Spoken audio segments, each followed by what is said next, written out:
Então eu convido a igreja a abrir a palavra de Deus comigo em Atos dos Apóstolos, capítulo 2. Atos dos Apóstolos, capítulo 2. E nós hoje vamos olhar para a primeira pregação do Evangelho na história da igreja. Essa é a primeira pregação, é o que dá o pontapé inicial para isso que eu vou fazer aqui hoje. A primeira pregação que nós temos registrado na história aí da igreja. Atos dos Apóstolos, capítulo 2, nós lemos a partir do versículo 14. E nós continuamos com a nossa série aí de mensagens no livro de Atos. E esse é um texto maravilhoso, que é a pregação de Pedro. Atos dos Apóstolos, capítulo 2, a partir do versículo 14, diz assim a palavra de Deus. Então Pedro levantou-se com os 12 e em alta voz dirigiu-se à multidão. Homens da Judéia e todos os que vivem em Jerusalém, deixe-me explicar isto. Ouçam com atenção. Estes homens não estão bêbados como vocês supõem. Ainda são 9 horas da manhã. Ao contrário, isto é o que foi predito pelo profeta Joel. Nos últimos dias, diz Deus, derramarei do meu espírito sobre todos os povos. Os seus filhos e as suas filhas profetizarão. Os seus jovens terão visões. Os seus velhos terão sonhos. Sobre os meus servos e as minhas servas derramarei do meu espírito. Naqueles dias, eles profetizarão. Mostrarei as maravilhas em sinal no céu, em cima no céu e em sinais debaixo da terra. Sangue e fogo, nuvens e fumaça. O sol se tornará trevas e a lua em sangue, antes que venha o grande e glorioso dia do Senhor. E todo aquele que invocar o nome do Senhor será salvo. Israelitas, ouçam estas palavras. Jesus de Nazaré foi aprovado por Deus diante de vocês por meio de milagres, maravilhas e sinais que Deus fez entre vocês por intermédio dele, como vocês mesmos sabem. Este homem lhes foi entregue por propósito determinado e pré-conhecimento de Deus, e vocês, com a ajuda de homens perversos, o mataram, pregando-o na cruz. Mas Deus o ressuscitou dos mortos, rompendo os laços da morte, porque era impossível que a morte o retivesse. A respeito dele, disse Davi, eu sempre via o Senhor diante de mim, porque ele está à minha direita, não serei abalado. Por isso o meu coração está alegre, a minha língua exulta, o meu corpo também repousará em esperança, porque tu não me abandonarás no sepulcro, nem permitirás que o teu santo sofra decomposição. Tu me fizeste conhecer os caminhos da vida e me encherás de alegria na tua presença.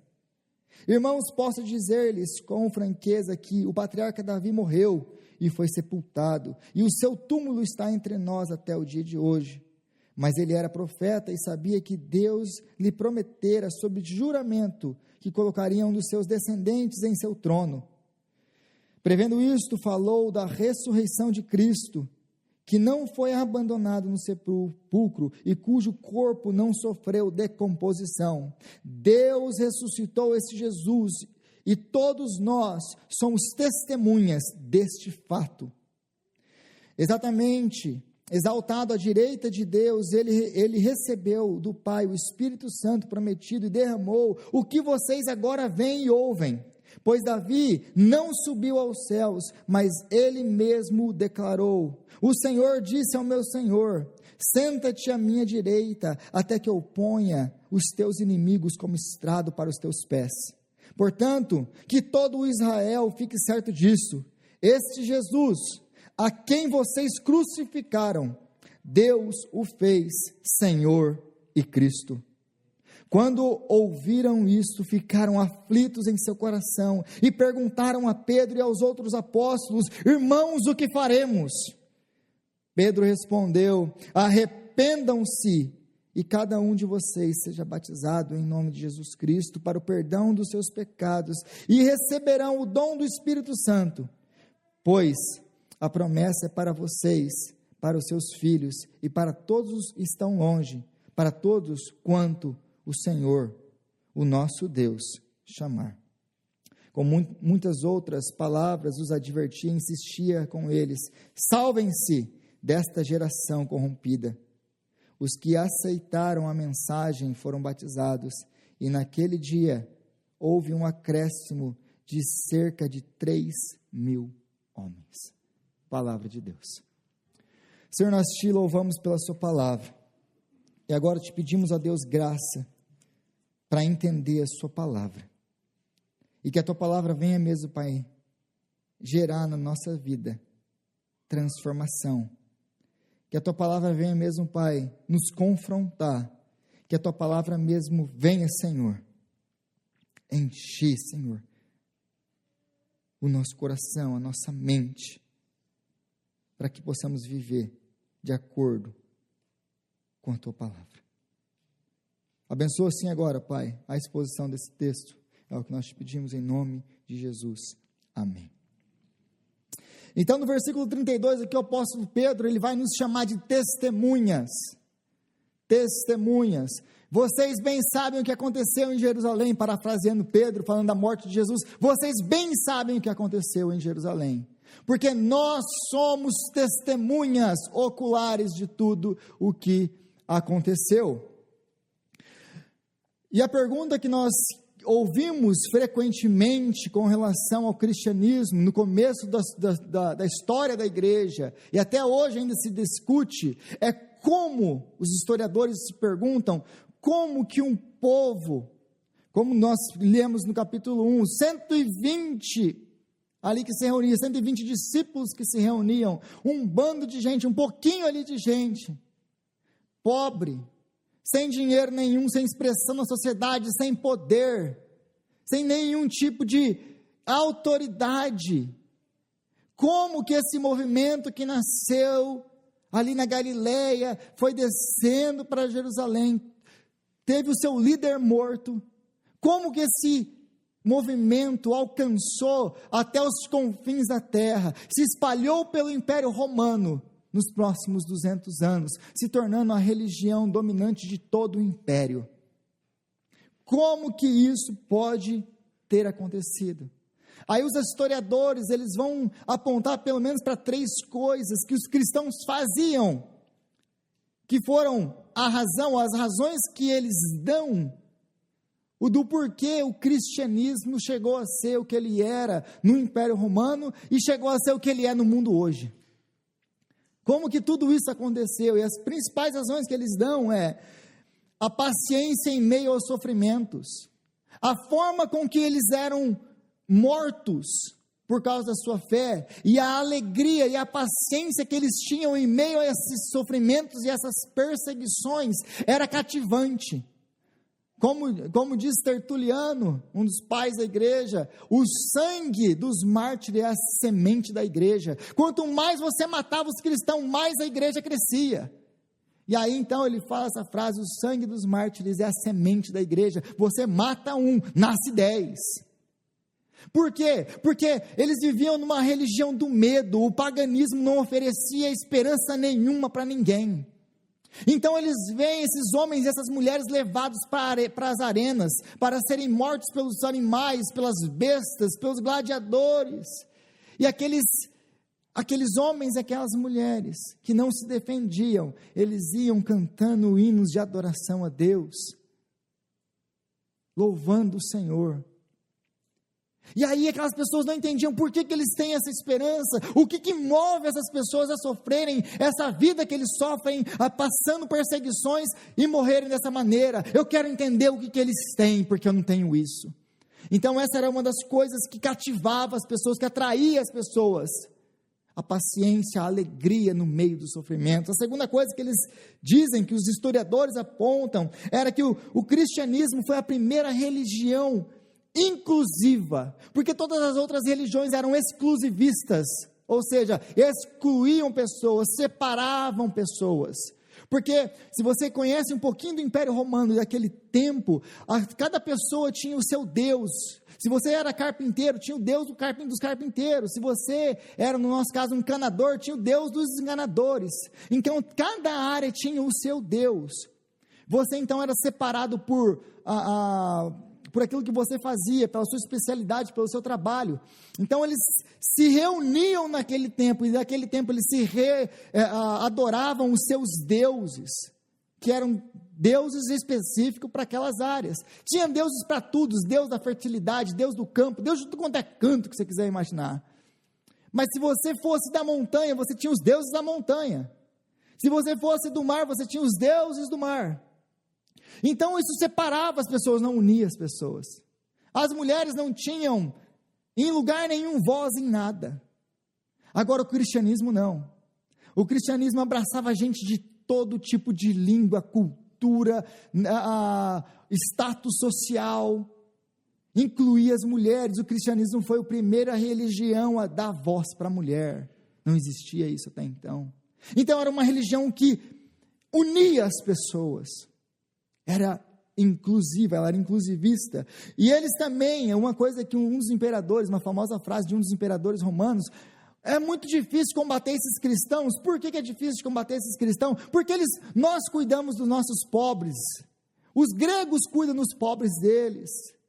Os judeus cuidam dos pobres deles. Mas os cristãos, eles cuidam dos nossos pobres, dos pobres deles, dos pobres dos gregos, dos pobres do gentio. Ele cuida de todo mundo. Eles não podem ver uma criança abandonada que eles pegam para criar.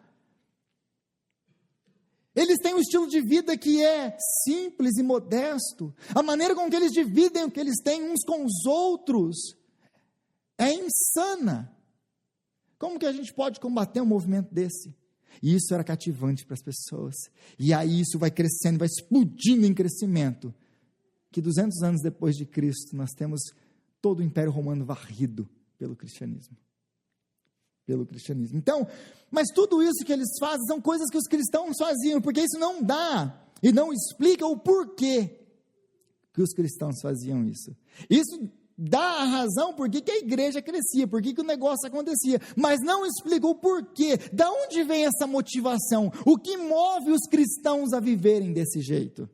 Isso não explica, essas são as razões, isso é consequência. Mas existe uma causa que fazia-os viver de uma maneira diferente. Qual é essa causa? Esse texto nos explica qual é essa causa. A primeira pregação de Pedro nos explica qual é essa causa. Essa causa vinha do fato de que a pregação do Evangelho, ela era confirmada pelo Espírito Santo, que entrava, que transformava, que partia o coração daqueles ouvintes. E agora, eles eram novas criaturas. Eles entendiam quem é Deus, quem é Cristo, aquilo que Jesus fez por eles, e aquilo transformava completamente a sua ética de vida, a maneira da qual eles viviam. Agora, eles viviam de uma maneira completamente diferente. Por quê? Porque eles têm agora um modelo completamente diferente, que é Cristo. Então, o Espírito Santo, por causa da pregação do Evangelho, transformava internamente o coração desses homens, dessas mulheres. Agora, eles já não são mais os mesmos. Agora, o Espírito Santo habita neles. Agora, o modelo que eles têm de vida é Cristo. Ele é o nosso modelo. Ele é que nós imitamos. Então, hoje nós vamos falar um pouquinho sobre essas coisas, como que o cristianismo transformou tudo isso, qual foi a razão, e a razão que nós podemos encontrar é a pregação do Evangelho. E a pregação do Evangelho, ela cortava o coração dessas pessoas. Mas como isso acontecia? E nós podemos ver então, em 3 diferentes partes aqui dessa explicação, dessa pregação de Pedro. Em primeiro lugar, a pregação, ela vai conseguir fazer isso, por quê? Porque é ela que explica a ação de Deus na história, conforme as promessas de Deus, revelado na sua palavra.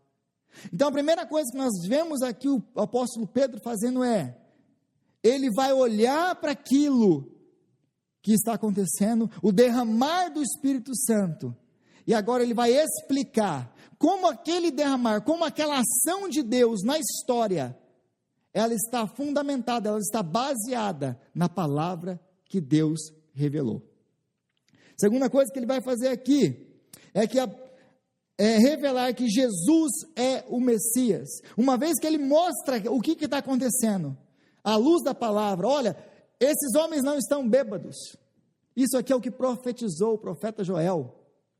Então ele vai analisar a sua circunstância, o seu tempo, e falar, isso aqui Deus prometeu há muitos anos atrás, é isso que está acontecendo. Ele explica isso. Depois disso ele vai mostrar agora quem é Cristo, vai mostrar e vai revelar quem é Jesus Cristo. E em terceiro lugar, ele vai revelar a natureza do homem, quem o homem é. Ele vai falar da nossa necessidade de salvação, ele vai falar do nosso pecado. Então é isso que nós vamos ver hoje, vamos aprender hoje com o apóstolo Pedro. Mas antes de falar da mensagem do apóstolo Pedro, nós vamos falar do pregador. Antes de falar da pregação, me deixa abrir rapidinho aqui um parênteses para falar do pregador. Quem é o apóstolo Pedro? Porque se você se lembra quem é o apóstolo Pedro, o antigo apóstolo Pedro, o Pedrão, é aquele que Jesus diz em Lucas, antes que o galo cante, Pedro, tu me negarás 3 vezes.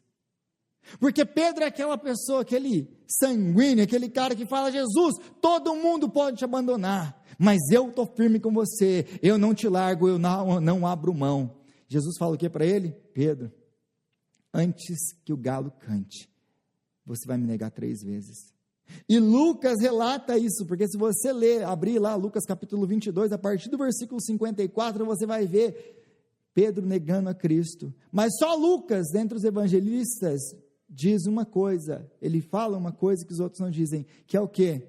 Na hora que ele nega, o Senhor Jesus vira para ele e olha para ele, como dizendo, eu te avisei, eu te disse. E ele vê então a face de Jesus toda desfigurada. Então ele vê Jesus, já que já tinha apanhado, olhando para ele, e ele entende que ele é um traidor. Ele entende que ele não tem nada de diferente, nada de especial dos outros homens. Ele é como qualquer outro homem. Então ele chora amarguradamente por causa disso. Contudo, depois de ressurreto, Jesus tem um encontro com Pedro. E ele pergunta para Pedro 3 vezes, Pedro, tu me amas? E Pedro diz, Senhor, o Senhor sabe que eu te amo. Pedro, tu me amas? Senhor, tu sabes que eu te amo. Pela 3ª vez o Senhor Jesus pergunta, Pedro, tu me amas? Então Pedro sabia e entendia o que Jesus estava fazendo. Porque assim como ele negara 3 vezes, agora Jesus faz ele afirmar 3 vezes que ele o ama. Jesus está restaurando um homem. Jesus está restaurando Pedro. Jesus não abandona Pedro. Jesus pega Pedro de volta. E vai agora fazer dele o chefe aí dos apóstolos. Então, depois de negar Pedro, depois de negar Jesus Cristo, agora tem esse encontro com Jesus, agora eles foram cheios do Espírito Santo no Pentecostes, e agora aquele homem que era um covarde, por causa da restauração daquilo que Jesus fez pela vida de Pedro, depois de ter enviado o seu Espírito e ser cheio do Espírito Santo, Jesus transforma um covarde em um pregador. Jesus transforma um homem covarde que o abandona no chefe dos seus apóstolos. Então você vê uma diferença enorme, gritante aqui do capítulo 22 de Lucas para o capítulo 2 de Atos. Não é o mesmo Pedro, não é esse mesmo, o Pedro que negou a Cristo no capítulo 22, não é o Pedro que se levanta agora para pregar a palavra. Porque, se você estiver com a Bíblia aberta no versículo 14, diz assim: então Pedro levantou-se com os 11 e em alta voz dirigiu-se à multidão. Pedro agora ele se levanta de uma maneira como ele nunca se levantou antes. Agora ele não está mais nem aí porque vão pensar de mim. Eu sei quem eu sirvo, eu sei quem é o Senhor, e eu estou disposto agora a morrer pelo meu Senhor. Então agora Pedro já não tem mais medo do que vai acontecer com ele, é por isso que ele levanta agora, e exclama em alta voz, e prega em alta voz: vocês podem fazer o que vocês quiserem comigo, porque o meu rei vive, ele ressuscitou, o máximo que vocês podem fazer comigo, é me levar para mais perto dele. É um outro homem, ele entendeu a ressurreição, ele entendeu o ministério de Cristo, agora ele é um homem cheio do Espírito Santo. E então ele pede agora, ele continua aí no versículo 14: homens da Judéia e todos os que vivem em Jerusalém, deixem-me explicar o que vocês estão vendo aí, isto que está acontecendo. Ele, de uma maneira que agora é sem temor nenhum, ele pede a palavra e ele quer falar a toda aquela multidão. Antes ele se esconde para um pequeno povo, agora ele fala abertamente de Cristo para toda uma multidão, porque agora o Espírito Santo habita nele. Então, nós começamos a ver aí, a partir do versículo 14, que Pedro começa a fazer o quê? A explicar aquilo que está acontecendo no dia de Pentecostes. Então, se você voltar, se a sua Bíblia estiver aberta mais uma vez, o versículo 16, o Pedro diz o que está acontecendo. Ele, mais uma vez, olha o que está acontecendo ao seu redor, ele entende por causa da revelação do Espírito Santo a ele, porque lembra que Jesus disse: o Espírito Santo, quando ele vier, é ele que vai guiar vocês. Pedro não chegou nessa conclusão do profeta Joel por ele mesmo. É o Espírito Santo que agora habita nele, que dá graça para que ele possa entender as Escrituras de maneira completa. Porque a parte do Espírito Santo de Deus, nós não podemos entender as Escrituras. Tudo que nós conseguimos compreender, e você provavelmente já teve essa experiência com Deus.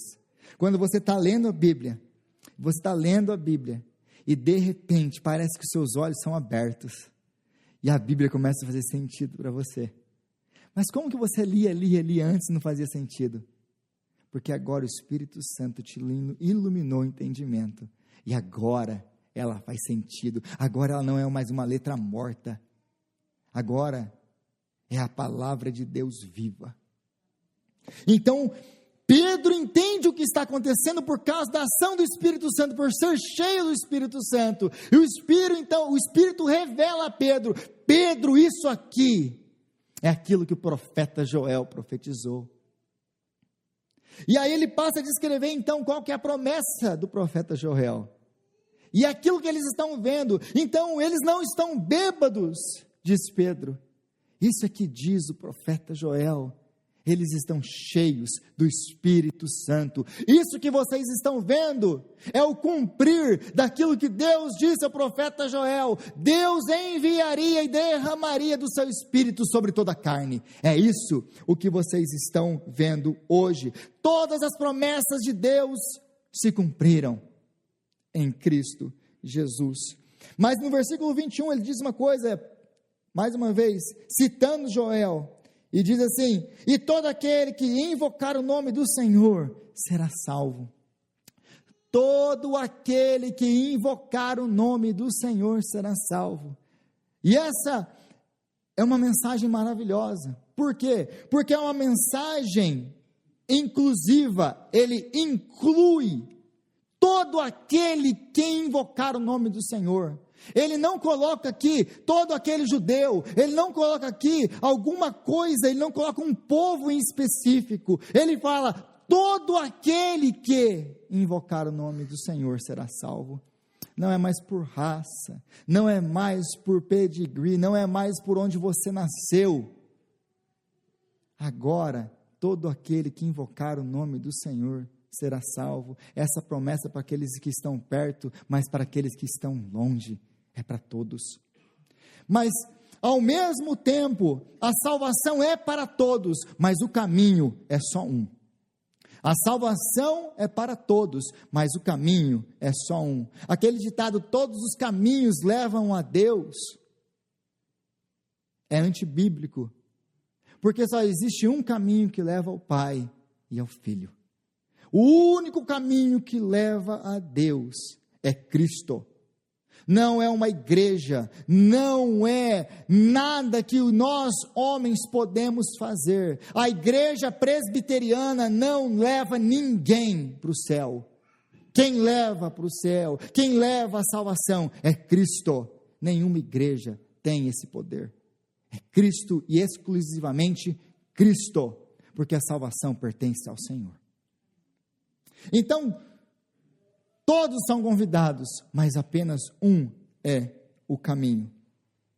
E invocar o nome do Senhor, a gente precisa entender aqui o que é invocar o nome do Senhor, porque para muita gente, no tempo que nós vivemos, invocar o nome do Senhor é mais ou menos assim: eu fiz a minha confissão de fé, um dia eu andei no corredor, e fui lá na frente e aceitei Jesus como meu Senhor e Salvador. Por mais importante que isso tenha e seja, você ter esse reconhecimento que você entregou a sua vida a Cristo, de que Ele é o seu Senhor. Uma vez que você fez dele o seu Senhor, você vai andar diferente. Uma vez que Ele é o Senhor da sua vida, o senhorio trocou, você não é mais o Senhor da sua vida, agora Cristo o é. Então, invocar o nome do Senhor e ser salvo tem implicações gigantescas. Invocar o nome do Senhor é reconhecer que só Ele é Deus e não há outro, só Ele tem o poder de salvar e não há outro. Não é os meus atos, não são as minhas obras, como Pedro vai basicamente nos resumir aqui. É o quê? É a graça em Cristo Jesus revelada, é por causa do Evangelho. Então, quando eu invoco, eu entendi o Evangelho, eu entendi, eu preciso me arrepender, eu preciso mudança de senhorio, eu preciso andar de maneira diferente. Ah, mas por quê? Então, se eu não andar de maneira diferente, então eu não sou salvo, então salvação é por obras. Não, se você não anda de maneira diferente, é porque o Evangelho nunca transformou a sua vida. Nunca foi por obras, nunca vai ser por obras. Mas uma vez que você foi alcançado pelo Evangelho, as obras são consequência. Vocês foram chamados para as boas obras, como diz o apóstolo Paulo. Nós fomos chamados para as boas obras. Em segundo lugar, o apóstolo Pedro ele fala como que a pregação transformou todo o Império Romano. E foi como? Foi quando ele começou a pregação a revelar, e toda a pregação ela tem que revelar quem é Cristo. A pregação é sobre Cristo, toda a Bíblia é sobre Cristo, todo o Antigo Testamento aponta para Cristo. Se nós estamos pregando a palavra de Deus sem a centralidade de Cristo, se Cristo não é o centro da nossa pregação, nós não estamos pregando o Evangelho. Ponto. Porque essa é a próxima coisa que Pedro vai fazer aqui a partir do versículo 22. Israelitas, ouçam essas palavras: Jesus de Nazaré foi aprovado por Deus diante de vocês por meio de milagres e maravilhas e sinais que Deus fez entre vocês por intermédio dele, como vocês mesmos sabem. Este homem lhes foi entregue por propósito determinado e pré-conhecimento de Deus, e vocês, com a ajuda de homens perversos, o mataram, o pregando na cruz. Mas Deus o ressuscitou dos mortos, rompendo os laços da morte, porque era impossível que a morte o retivesse. E aí ele vai apresentar, mais uma vez, com base nas Escrituras, quem é Cristo. Ele apresenta o fato histórico, ele interpreta o fato histórico. Isso aqui aconteceu, isso é fato, isso não é fantasia. Ele nasceu, ele fez milagres, ele morreu, mas ele não ficou na sepultura, porque através da sua palavra, através de Davi, que era profeta, através da aliança que Deus faz com Davi, prometendo a ele: nunca te faltará um rei no trono. Então, mais uma vez, Pedro, guiado pelo Espírito Santo, ele consegue interpretar corretamente as Escrituras. E ele entende do que Davi está falando, de quem Davi está falando. Davi estava falando de Cristo. Porque como ele mesmo diz, Davi morreu e o seu túmulo está entre nós. Contudo, o seu filho, a raiz de Davi, ele se assenta no trono. Ele morreu, mas a morte não o deteve. Ele ressuscitou, está assentado à direita de Deus Todo-Poderoso. Então Jesus, a pregação do Evangelho tem que passar por alguns pontos, explicando quem é Jesus. E quem é Jesus? Jesus é o Filho de Deus, prometido em todo o Antigo Testamento. Lembra do caminho de Emaús? Lembra do caminho de Emaús? Então, começando com a lei, com os profetas, Jesus ia explicando àqueles dois discípulos que tudo aquilo era sobre ele, que tudo aquilo o Messias deveria passar e sofrer. Então, ele vai explicar isso também aos seus discípulos, os apóstolos, que era necessário ele passar por tudo aquilo. E eles então começam finalmente a entender, por causa do Espírito Santo, porque o Espírito Santo abre o seu entendimento, eles começam a entender o Evangelho. Então todo o Antigo Testamento aponta para Cristo, que ele é o descendente de Davi, que ele morreu, fato histórico, ninguém pode negar, Jesus Cristo nasceu, e Jesus Cristo morreu. Isso não é fantasia, isso não é crendice, isso é um fato histórico, e talvez o maior fato histórico relatado e que nós temos provas de toda a história da humanidade, da antiguidade. Então que ele morreu, mas que ele também ressuscitou dos mortos. Ele não ficou morto. Ele não ficou morto. E aí ele acrescenta, ele ressuscitou, do qual, versículo 32, nós somos testemunhas oculares. Nós não estamos inventando isso. Nós vimos ele morrer. Nós vimos ele ressuscitar. Mas nós também vimos ele ser exaltado, como nós vimos na última semana. Ele ser exaltado. E agora ele está diante de Deus. Agora ele está à destra de Deus. E depois que ele foi, ele prometeu, ele nos havia prometido, eu vos darei, é melhor que eu vá, porque se eu não for, o Espírito não vem, o Consolador não vem, mas se eu for, eu enviarei o Consolador. Agora, o que vocês estão vendo aqui, é a promessa de Jesus Cristo, que ele enviou o Consolador. Então você vê que ele passa por toda a história do ministério de Jesus.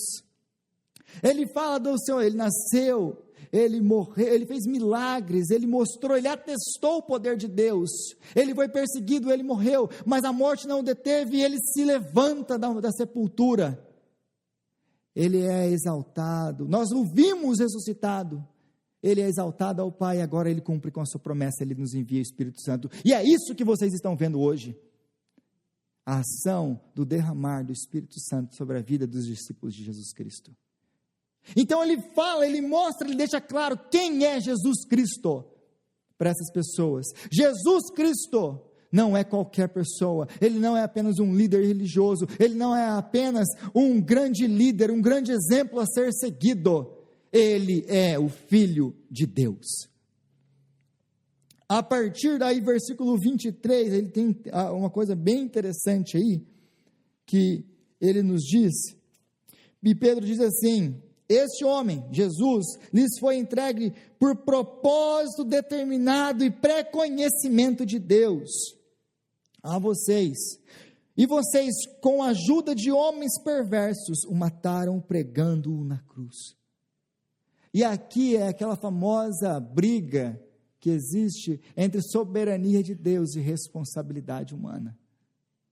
E eu teria que pregar só uma pregação inteira, só para conseguir discorrer e explicar esse versículo. Mas o que está acontecendo é que Deus é soberano. Para Pedro e para todo o Novo Testamento, para o Antigo Testamento, essa é uma afirmação verdadeira. Deus é soberano. Contudo, a Bíblia nunca ela vai contra o quê? A agência do homem. Deus é soberano, mas e ele previu, ele predeterminou todas essas coisas que hoje se veem. Contudo, vocês são os responsáveis pela morte de Jesus Cristo. Deus sabia, Deus enviou Cristo, Deus conhecia o plano, Deus desenvolveu o plano. Deus usou o pecado sem ser o autor do pecado. Deus sabia o que vocês fariam com o seu filho, e mesmo assim o enviou. Então aqui nós vemos claramente que Deus é soberano, mas que o homem é culpável diante de Deus pelas suas decisões. Deus sabia, Deus o enviou, mas vocês o mataram. Vocês o mataram. E a grande pergunta que eu sempre recebo de pessoas, né? E eu vou tentar ser bem breve nesse ponto aqui. Essa pergunta: mas Rodrigo, se Deus sabia que Ele criaria o homem com a sua liberdade de escolha, com o seu livre-arbítrio, tudo isso iria acontecer, o pecado, morte, etc. Não era mais fácil? Ou Ele não ter feito nada disso? Ou Ele não ter determinado que o homem não pecasse de maneira nenhuma? Aí a minha pergunta é: e como Deus revelaria os seus atributos? Por que Deus permite o pecado? Essa é a pergunta por trás de tudo isso. Por que Deus permite o pecado? Se Deus sabia, se Deus sabe todas as coisas, Ele sabe. Se Deus é o Todo-Poderoso, e Ele é o Todo-Poderoso. Se Deus é bom e amoroso, por que Deus permite o pecado? Porque o pecado revela a majestade, a glória e os atributos de Deus, como nada mais revelaria. Vou te dar um exemplo, talvez fique bem fácil. Eu tento ser bem didático, porque esse negócio é bem teológico e bem... Tá, como que funciona isso? Imagina que você está no céu agora. Aí você está no céu, nenhum de vocês tem pecado. Aliás, vocês são todos anjos agora. Todos anjos. E Deus aparece para vocês e diz: eu sou um Deus compassivo, misericordioso, tardio em irar-se e pronto a perdoar. Lembre-se, você é um anjo, você não tem pecado, você não tem o que perdoar. Aí você cutuca, sabe, o marido assistindo a pregação ali de boa, e a esposa vai lá e dá um cutucão no marido, tipo assim: essa foi para você, né? Vocês pensam que eu não vejo essas coisas aqui, mas eu vejo. E aí um anjo está do lado do outro, ele dá uma cutucada no outro e fala assim: ô Gabriel, o que é perdão? O que é ser tardio em irar-se? Aí ele, sei lá, busca no Google aí, também não sei o que é isso não. Por que eles não sabem o que é isso? Eles foram criados perfeitos. Uma vez que eles são santos, não existe a necessidade de perdão, não existe a necessidade de misericórdia, também não existe a necessidade de ira, não existe a necessidade de Deus julgar. Então, quando eles olham, e se eles conhecem os atributos de Deus, eles conhecem de uma maneira teórica. Deus é bom, Deus é santo, Deus é justo, Deus é perdoador, Deus é ira, Deus é amor. Tá. O que isso tudo quer dizer? Então, sem o pecado, é impossível que se revele os atributos de Deus. Porque uma vez que, agora, você imagina, Lúcifer então peca. Nós temos o primeiro pecado, a primeira rebelião. Agora Lúcifer é condenado. O que os anjos conhecem de Deus agora? Antes os anjos conheciam o que de Deus? Antes os anjos adoravam a Deus por quê? Por aquilo que Ele fazia. Ele é majestoso, Ele é perfeito, Ele é maravilhoso, Ele é criador, Ele é poderoso. Mas agora, com o pecado dos anjos, o que eles conhecem de Deus? Deus é santo e Ele não tolera uma única falha moral. Deus é ira e Deus cria então o inferno para os anjos, para serem castigados por causa da sua santidade, da ofensa que eles cometeram. Então, agora eles adoram, os anjos adoram a Deus, por quê? Por aquilo que Deus é. Santo, santo, santo é o Senhor Todo-Poderoso. Mas então agora ele vem e cria o ser humano, aí o que o ser humano peca contra Deus. Mas agora, em vez de fulminar o ser humano, o que Deus faz com ele? Dá a primeira promessa de salvação que nós encontramos na Bíblia. Gênesis capítulo 3, versículo 15. Da semente da mulher virá um homem que esmagará a cabeça da serpente. Deus agora, ele mostra o quê? Misericórdia. E aí em Cristo Jesus, nós temos o completo revelar de quem é Deus. Jesus Cristo é a completa revelação de todos os atributos de Deus. O Evangelho de Jesus Cristo é a completa revelação de todos os atributos de Deus, porque em Cristo, Deus castiga Cristo por causa dos nossos pecados, Deus o mata por causa dos nossos pecados, e agradou a Deus moê-lo e fazê-lo sofrer, porque ele estava carregando os nossos pecados. Deus é santo, Deus não tolera o pecado, mas Deus, em Cristo Jesus, é misericordioso, tardio em irar-se, pronto a perdoar, porque em Cristo agora, por causa do sacrifício de Jesus, agora, a vida de Cristo, a santidade de Cristo, os méritos de Cristo são aplicados a nós, e agora, e só agora, Deus pode exercer misericórdia para conosco. Então, em Cristo, Jesus revela todos os atributos de Deus, e sem o pecado, seria impossível que os atributos de Deus fossem revelados, porque agora, quando nós chegarmos no céu, nós seremos sustentados em santidade.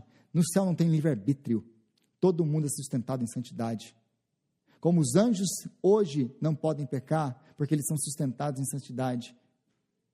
Então no céu todos nós seremos sustentados em santidade, e ninguém vai chegar para Deus, como que será que é, se eu fosse livre? Porque eu adoro a Deus, porque eu sou sustentado em santidade, mas e se eu fosse livre? No céu, a última coisa que você quer é ser livre, porque você sabe quem você é agora, um monstro de iniquidade, que se deixar da sua própria sorte, vai pecar contra o seu Deus, de novo, e de novo, e de novo. Então no céu, o que nós vamos adorar a Deus é pelo fato de eles nos sustentarem em santidade, porque agora nós conhecemos a natureza de Deus, mas nós conhecemos a nossa natureza. O pecado revela quem nós somos e quem Deus é. É por isso que Deus permite o pecado no mundo. A terceira coisa na pregação de Pedro que nós vemos, então, é a revelação da natureza do homem, de quem é o homem, da sua necessidade de salvação. Quem é o homem? Quem é o homem? E é impossível falar da natureza do homem, é impossível nós pregarmos o Evangelho sem falar de pecado. Se eu vir aqui, se eu pregar o Evangelho de Jesus Cristo, e eu não falar sobre pecado, eu não preguei o Evangelho. Como muitas pessoas hoje têm a tendência a fazer, como que nós começamos a pregar o Evangelho? Vem para Jesus, Jesus vai te dar um carro novo, vem para Jesus, Jesus vai consertar o seu casamento, vem para Jesus, e Jesus vai te dar um emprego. Isso não é pregar o Evangelho. Isso não é pregar o Evangelho. Isso é pregar um Deus de troca. Isso é pregar um Deus pagão que os romanos adoravam no primeiro século, e muitos cristãos ainda têm adorado hoje. Mas esse não é o Deus da Bíblia, esse não é o Pai de Jesus Cristo. Porque a pregação do Evangelho não há um justo nenhum sequer, ninguém que entenda, ninguém que busque a Deus. Todos se desviaram e carecem da graça de Deus. Romanos capítulo 3. Essa é a pregação do Evangelho. Por onde nós começamos a pregação do Evangelho? Arrependam-se e creiam. Se eu não falar de pecado, eu não preguei o Evangelho. Porque é exatamente isso que o apóstolo Pedro está fazendo aqui. Porque no versículo 23, o que ele diz? No versículo 23, volta aí para mim, comigo no versículo 23. Este homem lhes foi entregue por propósito determinado e pré-conhecimento de Deus, e vocês, com a ajuda de homens perversos, o mataram. Mas como assim, Pedro? Vocês são a causa da morte de Cristo. Vocês são a causa da morte de Jesus Cristo. Versículo 36.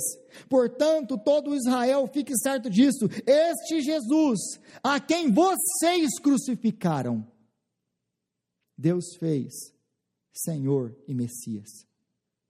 Então, eles precisavam entender o quê? Quem eles são. E por que Pedro, então, está falando sobre essa questão do pecado? Por que Pedro fala para eles, vocês mataram a Cristo? Porque de uma coisa ele entendia muito bem, ele entendia que os pecados dele foram a razão de Cristo ter ido para o madeiro. Ele sabe quem ele é. Pedro entendia muito bem isso que ele estava agora afirmando dos outros, ele sabe que, e quando ele afirma, vocês o mataram, ele não está se excluindo disso, ele sabe que Jesus foi para o madeiro por causa dos nossos pecados, ele morreu por causa dos nossos pecados. O Rodrigo é a causa, foi o Rodrigo que crucificou a Cristo, foi o Rodrigo que matou a Cristo. Eu preciso entender quem eu sou, para que o Evangelho venha me transformar e me mudar.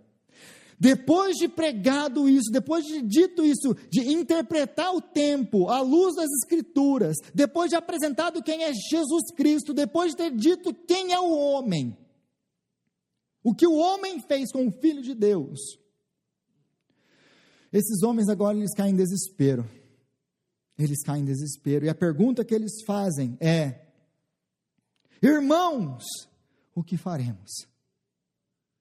Irmãos, o que faremos? Se tudo isso que você está falando, Pedro, é verdade, ai de mim.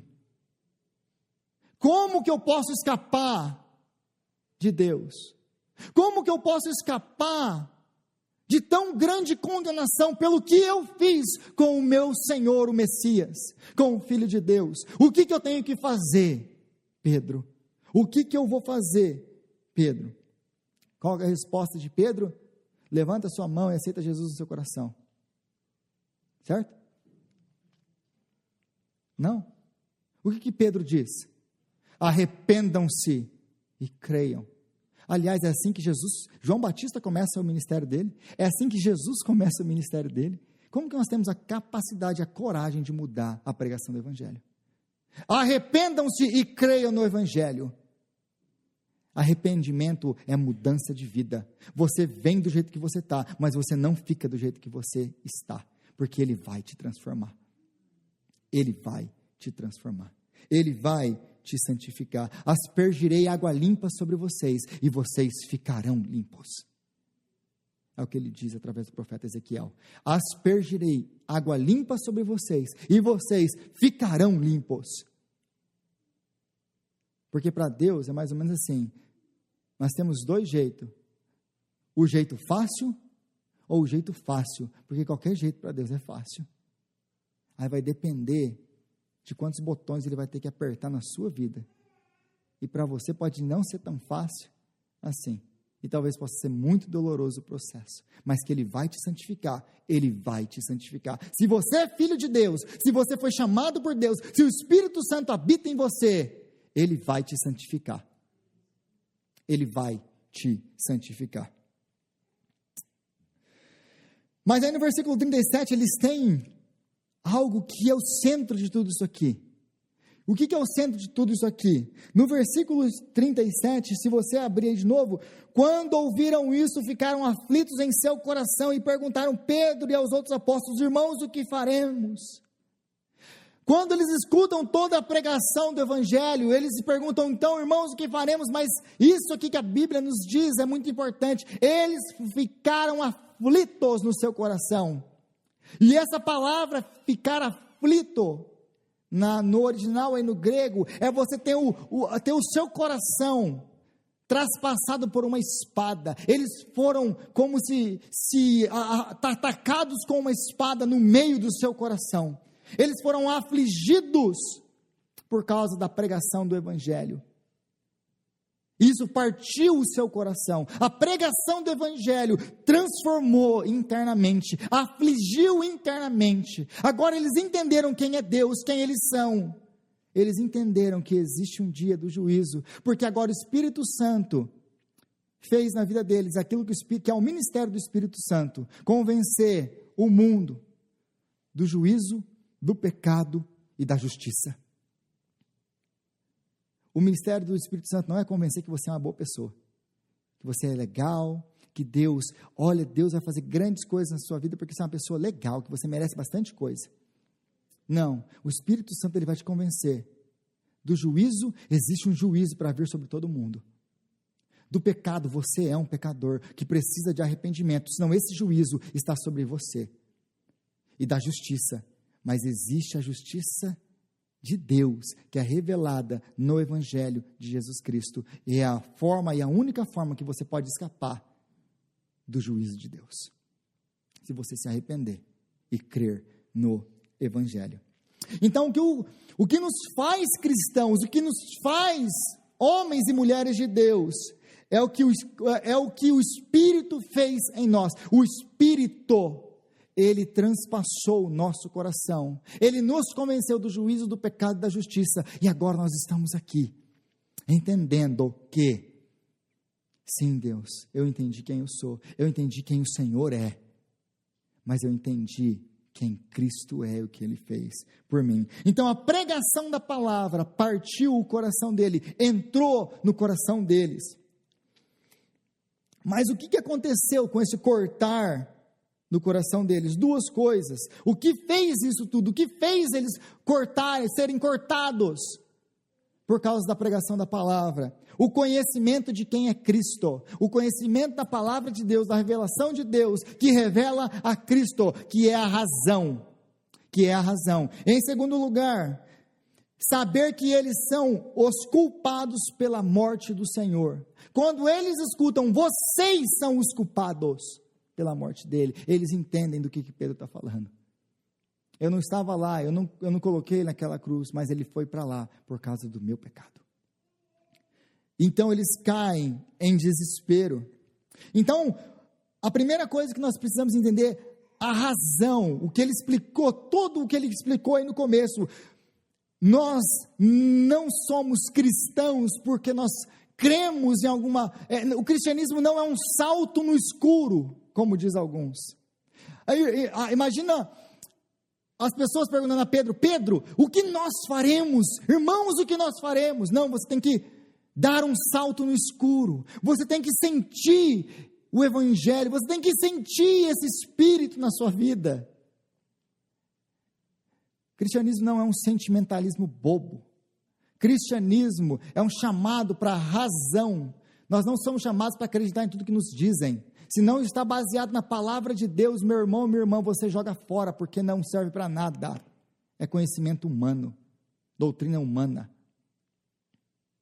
Nós não acreditamos, nós não damos um salto no escuro, nós não acreditamos, nós não temos uma crendice religiosa. Nossa, agora eu tenho que crer nisso aqui, independente se é verdade, se não é verdade, eu sou chamado para crer, que se eu não crer, eu vou para o inferno. O cristianismo não é um chamado para você pegar o seu cérebro e tirar ele da cabeça. O cristianismo é um chamado para você pensar ainda mais, de maneira mais racional. Esse é o chamado do cristianismo. E o cristianismo, em último lugar, não é um racionalismo, não é um sentimentalismo bobo que nós temos hoje. Fui na igreja hoje, não senti nenhum arrepio.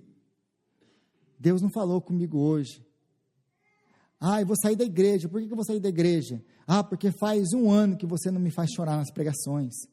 Se você vai chorar nessas pregações, você vai chorar de raiva de mim. É isso que você vai chorar. Porque eu vou pregar a palavra. E a palavra de Deus confronta o homem. Confronta o homem. O cristianismo está baseado em fatos, como eu comecei lá no começo dizendo. O nosso cristianismo está baseado em fatos. Nós não acreditamos que ele ressuscitou dos mortos, porque nós, mais uma vez, temos uma crendice, porque nós demos um salto no escuro. Nós temos razões, porque nós acreditamos. Nós temos provas, porque nós acreditamos. Nós temos fatos, Por exemplo, quando o apóstolo Paulo fala, ele ressuscitou e nós somos testemunhas disso. Pedro fala, Paulo fala, e o apóstolo Paulo fala em 1 Coríntios capítulo 15, e ele, depois de ressuscitado, 15 anos depois de Jesus ascender ao céu, ele fala, mais de 500 irmãos o viram, e muitos destes ainda estão vivos. O que o apóstolo Paulo está querendo fazer? Se você não acredita no que eu estou falando, vai e pergunta para eles. Vai e pergunta para eles. O cristianismo não é algo que nós apenas acreditamos, e nós temos fato, nós temos história, nós temos evidências. Nós somos chamados para pensar com a razão. Mas a razão, ela nos leva então a termos sentimentos transformados. Porque então nós entendemos o nosso pecado, nós entendemos quem nós somos, nós entendemos as razões da fé, entendemos o que nós fizemos com o nosso Senhor. Isso nos traz um profundo sentimento de arrependimento que nos leva à transformação. Então, estou falando que o cristianismo é apenas razão? Não, mas ele é razão, e a razão vai te levar aos sentimentos. E eu não estou falando de se sentir arrepiado no meio do culto, ou durante o louvor, eu estou dizendo de sentimentos. Por exemplo, quando a sua vida está um caos, e tudo diz o contrário, você tem a certeza de que Deus te ama, de que aquele sofrimento, aquilo que você está passando, não é a última resposta de Deus na sua vida. A última resposta de Deus na sua vida é: nada, absolutamente nada, pode me separar do amor de Deus, que é meu, por meio de Cristo Jesus, o meu Senhor. Independente das circunstâncias, pois sei o que é estar com fome, o que é estar satisfeito. Sei o que é passar necessidade, o que é ter muito. Aprendi a estar satisfeito em toda e qualquer circunstância. Por que, apóstolo Paulo? Porque eu sei que o amor que eu tenho na minha vida é o amor que Deus me deu em Cristo Jesus. E todas essas outras coisas não importam nada, porque essas coisas não dizem se Ele me ama ou se Ele não me ama, quando eu tenho ou quando eu não tenho. É fato, Ele ressuscitou por mim. E a ressurreição é a minha garantia de que eu serei ressuscitado junto com Ele. Mas aí a diferença aqui, e eu caminho agora para o final, é a diferença do religioso e do cristão. Essa diferença aqui, o que é ter o seu coração cortado? O que é ter o seu coração transformado pelo Espírito Santo? É o mundo de diferença, é o que vai fazer você cristão ou você um religioso, porque o religioso, como que ele vê pecado? Os meus pecados quebraram a lei de Deus, que é um juiz. Ou seja, eu quebrei a lei de um juiz. Eu tenho que obedecer a Deus, porque eu preciso ir para o céu, porque eu tenho que obedecer a esse juiz, que é um juiz que demanda, que é um juiz rigoroso, que é um juiz que coloca esse monte de lei para me cercar e para me trancar, e para me não deixar andar do jeito que eu quero andar, para me controlar. Esse é o juiz. Esse é um religioso. Essa pessoa, ela entendeu que a essência de pecado é o quê? É desobedecer a regras. Para essa pessoa, o que é pecado? Pecado é desobedecer a regras. É desobedecer a regras. Deus é o seu inimigo, aquela pessoa que está tentando controlar ele. Esse é o religioso. Eu vou obedecer porque eu tenho que obedecer. Porque como que eu posso lutar contra esse Deus todo-poderoso? Eu vou obedecer por raiva, por medo. Então, essa religiosidade e essa obediência, esse tipo de obediência, vai me levar a ter raiva de Deus. E não são poucos que têm raiva de Deus. Porque, como disse Lutero, quanto mais eu obedeço, mais eu vejo que eu odeio Deus. Porque Ele é um Deus carrasco no céu. Porque Ele tentava conseguir a salvação pelos seus próprios esforços. E quanto mais Ele se esforçava, mais Ele viu o quanto Ele era pecador. O quanto Ele era pecador. E como Ele não conseguiria atingir o padrão de Deus. Então, em vez de amar a Deus, ele odiava a Deus. E tem muita gente assim na igreja que odeia Deus. Por quê? Porque vive debaixo do jugo da religião e da religiosidade. Eu tenho que fazer por quê? Porque as pessoas que... E aliás, deixa eu abrir um parênteses aqui. Essas pessoas que querem obedecer à religião e à religiosidade, o fazem para serem aprovados não por Deus. Elas fazem para ser aprovados por outros homens. que têm esse padrão, que falam para você, se você fizer isso, ou se você não fizer isso, você não tem salvação. No final, não é Deus quem está falando. Eu não estou meditando nas Escrituras para ver o que Deus quer de mim. Eu estou com medo do que os outros pensam, do que os outros vão falar de mim. Então é por isso que eu me mantenho debaixo do jugo da religião, em muitas religiões. Por quê?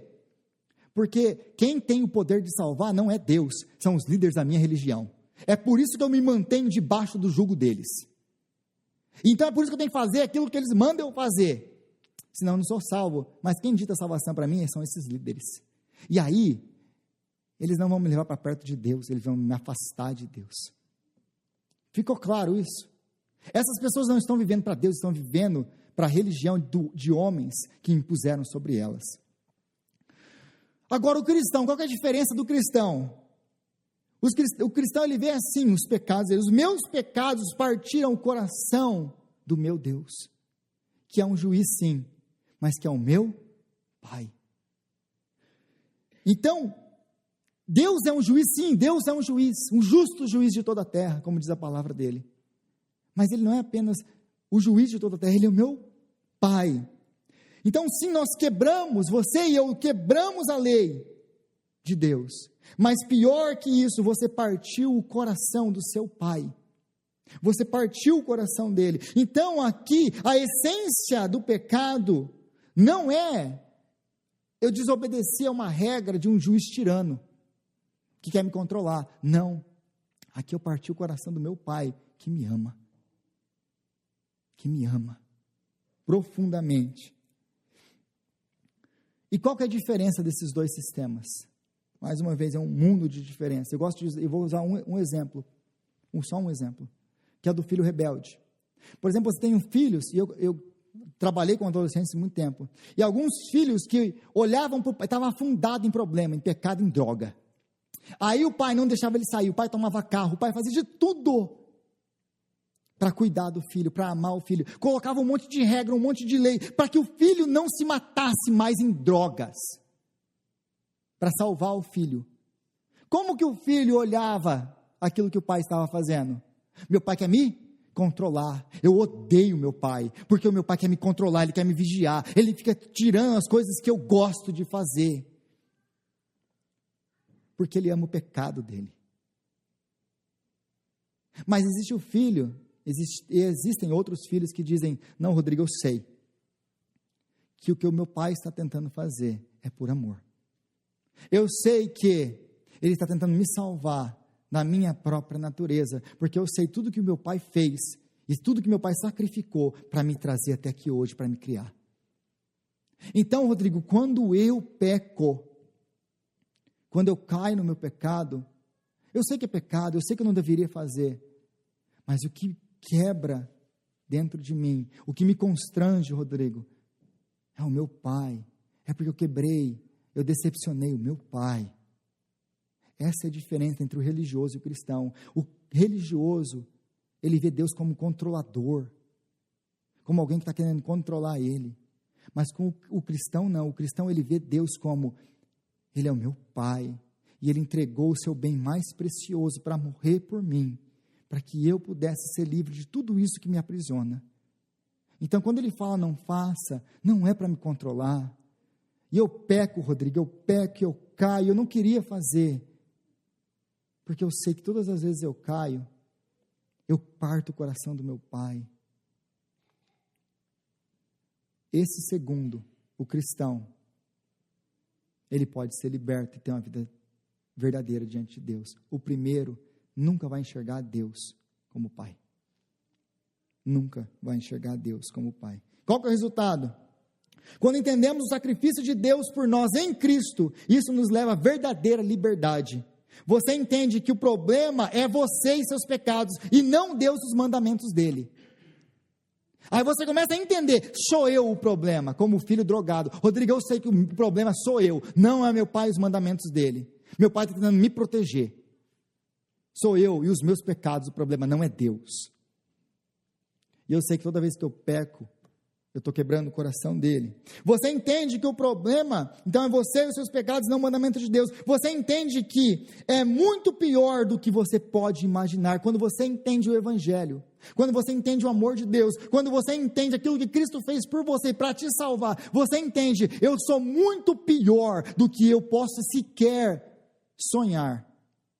Mas eu sou muito mais amado, e esse é o Evangelho. E eu sou muito mais amado, apesar de ser quem eu sou, de ser o pior dos piores, como diz o apóstolo Paulo. Apesar de ser quem eu sou muito mais amado do que sequer eu possa um dia sonhar. Deus te trata, meu irmão, minha irmã, como Cristo. Você ama o seu filho? Você ama o seu filho? O quanto você ama o seu filho? Ontem eu abracei o meu filho, e eu senti um amor tão grande por ele, mas tão grande por ele. E naquela mesma hora o Espírito Santo me falou uma coisa no meu coração. Você ama o seu filho? Eu amo, Senhor. Você não tem noção de como eu te amo.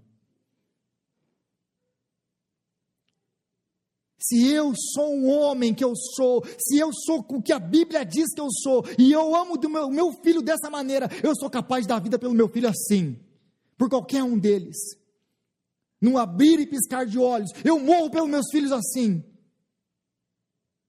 Você morre pelos seus filhos assim? Deus morreu pelos piores pecadores. Deus entregou o seu filho pelos piores pecadores. Eu morreria pelos meus filhos, mas eu nunca entregaria o meu filho para morrer por ninguém. Cristo morreu por você. Deus entregou Jesus por você, sendo você quem você é. Como você tem coragem de pensar que Ele está tentando te controlar? Ele não precisa disso, Ele é Deus. Ele é Deus. Então Ele vai nos levar a 4 últimas coisas. O cristão, e esse amor de Cristo vai te levar a 4 coisas. Antes você obedecia por medo do castigo, mas agora você obedece por amor. Você não tem mais medo do castigo, porque você sabe que nada pode te separar do amor de Deus, que é seu por meio de Cristo Jesus. Antes você tinha medo de Deus, porque Ele é o justo juiz de toda a terra. Cuidado do olhinho com que olha. Existe um Deus lá no céu que vai te castigar. Mas agora você confia nele, porque você sabe que Ele não quer, que o que Ele não quer te castigar, Ele quer te curar, te transformar. Antes eu vivi uma vida de máscaras da religiosidade, porque os outros é que dão a minha garantia de salvação. Então eu tenho que viver na religiosidade, na sombra da religiosidade, aparentando que eu não sou, porque lá em casa eu sei quem eu sou. Agora não, agora eu posso viver uma vida genuína, porque o meu Deus sabe quem eu sou, de quando eu levanto a quando eu deito. Então eu não tenho mais máscara, não preciso de mais máscara, viver com máscara diante da minha congregação, diante da igreja. Em último lugar, antes a salvação pertencia a mim, e eu vivia com medo de perdê-la. Agora eu sei que aquele que me salvou nunca me abandonará. Nunca me abandonará. Senhor, nós te agradecemos pela sua palavra. Oh Senhor, obrigado, porque o Senhor entregou Cristo para morrer no nosso lugar. Obrigado porque o Senhor entregou Jesus, e Jesus nos revelou quem o Senhor é, o Pai amoroso, o Pai abençoador, o Pai que sofre todas as vezes que nós quebramos os seus mandamentos, porque os seus mandamentos são bons, e os seus mandamentos são para nos trazer vida, e vida em liberdade. Oh Deus, dá-nos graça para viver o Evangelho de Jesus Cristo. Dá-nos graça, Senhor, para pregar o Evangelho de Cristo. Levanta nessa igreja, Senhor, outros Pedros, homens e mulheres cheios do Teu Espírito, com ousadia e com coragem de pregar a palavra, de pregar o Evangelho, de ser sal e luz aonde eles estiverem. Deus, tira a gente, Pai, do anonimato, tira a gente, Deus, a gente está vivendo esse cristianismo escondido. Deus, nos dá graça para pregar com ousadia o teu Evangelho. Nos dá graça para viver um cristianismo autêntico, genuíno. Nos dá graça, Senhor, para a gente não ser um bando de religioso com medo de Deus. Faz isso, Senhor, é que nós te pedimos, em nome de Jesus, nosso Senhor. Amém. Amém. Fica de pé.